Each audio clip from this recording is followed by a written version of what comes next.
Graças te damos, Senhor Deus, Todo-Poderoso, que és e eras, porque assumiste o teu grande poder e passaste a reinar. Na verdade, as nações se enfureceram.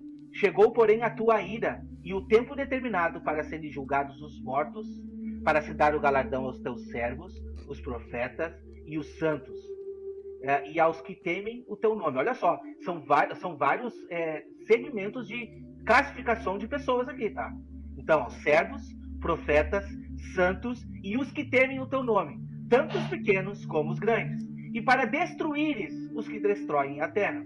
É importante entender que mesmo que vamos estar reinando na terra, nós vamos ter acesso ao céu. Porque quando Deus falou para Jacó acerca da herança que ele receberia, que no futuro ele entregaria os dízimos, né, a colheita dessa herança, ele viu uma escada e os anjos de Deus subindo e descendo sobre ela. Então, o governo vai ser na terra, mas nós teremos, por causa de Cristo Jesus, porque seremos semelhantes ao corpo glorioso dele, nós teremos também acesso aos céus, né? E nos faz lembrar aquela visão de Ezequiel no rio Quebar, né? Os querubins, né? Embaixo do mar de vidro, enfim. Nós vamos ter acesso também aos céus. Mas, é claro, nós vamos governar na terra. O irmão Tiago Tis falou de só para poder finalizar a primeira parte, ele falou de um grupo de irmãos que creem que já aconteceu, não sei o quê. E a igreja em si, boa parte dela, digamos assim, que mais que 90%, não tem o entendimento das 7 festas fixas. Para muitos irmãos, Cristo Jesus morreu na cruz, acabou. Eu tenho direito hoje a tudo que ele conquistou na cruz, né? Tudo que Jesus conquistou na cruz. Mas não é nosso direito hoje. Hoje nós temos direito, sim, de experimentar de poderes desse mundo vindouro. Mas a própria palavra de Deus diz, por exemplo, em 1 João 3, diz que hoje nós somos filhos de Deus, mas ainda não manifestou-se o que havemos de ser. Então, hoje, nós desfrutamos, sim, do benefício da Páscoa, mas a Páscoa ela não é o final de tudo, ela é o início de tudo. Foi por causa da Páscoa que Jesus garantiu o cumprimento das demais festas. Então, por falta de entendimento de que ainda há tempos determinados para se cumprirem as últimas 3 festas, e que só vamos desfrutar da plenitude da obra de Cristo na cruz exatamente no soar da 7ª trombeta, que é no dia da expiação.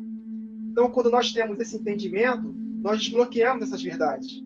Porque eu fui ensinado, por exemplo, de que aquele texto de Isaías 50, vou dar bem parênteses bem rápido, aquele texto de Isaías 53, que Jesus levou sobre si as nossas enfermidades, eu fui ensinado de que ele já levou hoje todas as minhas doenças. Então eu não posso mais ficar doente.